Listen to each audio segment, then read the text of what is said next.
Hi guys, so this is part 2 of our first video for rationals. So if you have not already seen it, part 1 was about inverse variation. It's a separate video. But now that we've looked at inverse variation, that's kind of showed us an introduction to the shape of the rational parent function. So a rational function is any function where you have a polynomial divided by a polynomial. So remember we talked about rational numbers with the rational root theorem. Those were all the numbers that could be written as fractions. So the rational parent function is just 1 over x. So typically what we do to see what this graph looks like is we plug in points. So I can start by plugging in 0. Problem is, if I plug in 0, 1 divided by 0 doesn't exist. So that's really not a good value for me to plug in. So what I want to do is I want to see what my graph is doing as I get close to 0.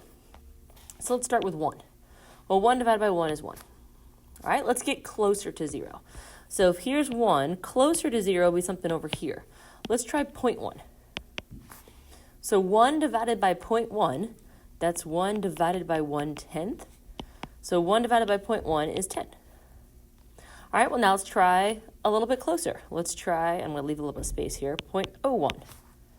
Well, that's 1 divided by 1/100th, which is 1 times 100, which is 100. All right, then let's try 0.001. 1 divided by 1 over 1,000 is 1,000. So as you can see, we're starting here, but as I get closer and closer and closer to 0, those x values are just getting bigger and bigger and bigger and bigger for a very, very long time. But we don't actually touch 0 because our graph is undefined at that point. Well, now let's look at the left side. All right, let's try -1. Well, 1 over, and let me go ahead and get some smaller so I can fit more than 1 in here. 1 over -1 is -1. So closer to that would be like a -0.1. Well, 1 divided by -0.1 is -10. All right, -0.01, that would be -100. -0.001, that's -1,000. So those values, again, they're getting smaller and smaller and smaller as I get closer and closer to 0. So what that actually shows that we have at this point is something called an asymptote. Now, you probably heard that word before in Algebra 1 when you learned about exponential functions. And what that asymptote is my graph won't actually touch 0. At 0, my graph is undefined. But as I get closer to 0, on one side, my y's are just getting infinitely bigger. On the other side, my y's are getting infinitely smaller. Now, it doesn't matter which of those two it's doing, but my graph is not crossing that axis, or not crossing that asymptote, and it's getting either really, really, really big or really, really, really small as we get close to it. All right, now let's see what the ends of this graph are doing. So let's pick a number pretty far to the end. Let's try 10. Well, 1 over 10 is 1/10. All right, let's try 100. That would be 1 over 100. 1,000. It's going to be 1 over 1,000. So as you can see, I can keep picking bigger and bigger and bigger x values. I'm just going to keep getting smaller and smaller and smaller fractions. So that shows me what this end of my graph is going to look like. And remember that shape, it's very similar to what we talked about with inverse variation.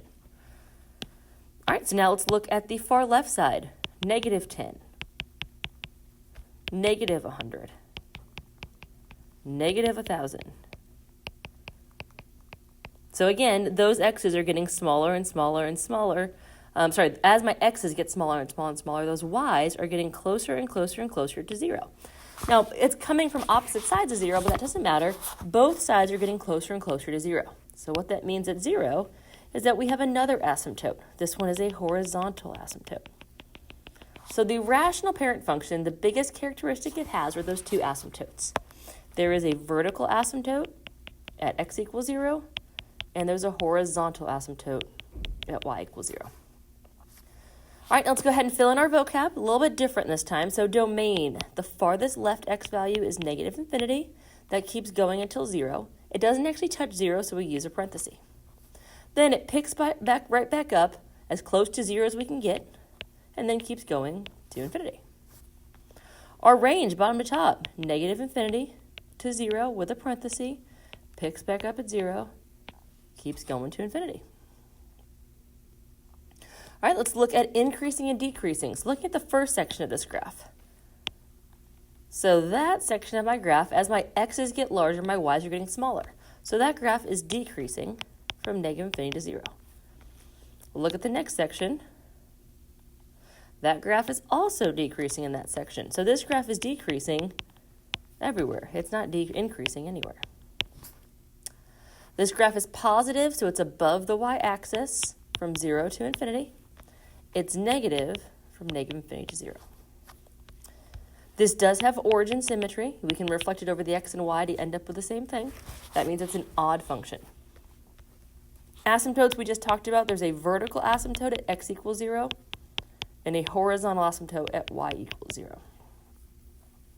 Now again, whenever we write our asymptotes, those are lines. We need to write them as equations of lines. So x equals 0 is a vertical line. Y equals 0 is a horizontal line. So we always need to write these as lines.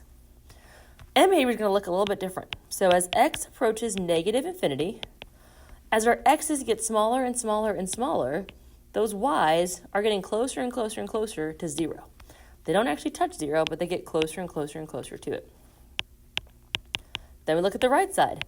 As x gets bigger and bigger and bigger and bigger, my y's are again getting closer and closer and closer to 0.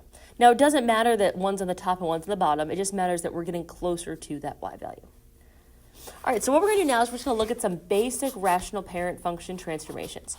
We're going to keep it pretty simple for today because it's going to be a much longer process over the next couple days. But for now, just keep in mind, while we can transform these, it's going to be a longer process. Okay, this is very similar to what we did with cubic functions and polynomials. We could transform cubic functions pretty simply, but a lot of the polynomial graphs took a longer process to actually get a good picture of our graph. And it's going to be very similar for rationals. But for today, we're just going to get familiar with the shape and just do some basic transformations. All right, so what we're going to do is we're going to figure out what our transformations are. Remember, anything next to the x is horizontal. Well, in this case, x plus 2, that's next to the x. That is showing a transformation of left 2.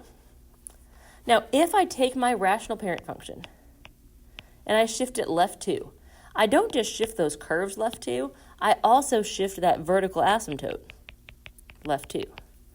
So now my vertical asymptote is at x equals negative 2. All right, then I look at that minus 3. That's away from the x, that's a vertical change. So that means my graph is going to be shifted down 3. Well, that means I'm also going to shift the horizontal asymptote down 3. So my new horizontal asymptote is y equals negative 3. Now, this graph has not been reflected or stretched or compressed in any way from the parent function, so it's going to have a similar shape to the parent function. Now, the nice thing about rational functions, we're not going to get really particular with a lot of points. We're going to graph intercepts and a couple other things in the next couple days, but for now, we really just need our graph to go towards the asymptotes, really in the right box. So you guys see how there's kind of 4 little boxes here. What we need to do is draw our graph in the right section. So the first section is going to be in the top right box because, again, it looks like our parent function. The other one is going to be in the top left box. All right, so from this, we can do our domain, negative infinity until negative 2 to infinity. Then we can do range, negative infinity to negative 3 to infinity.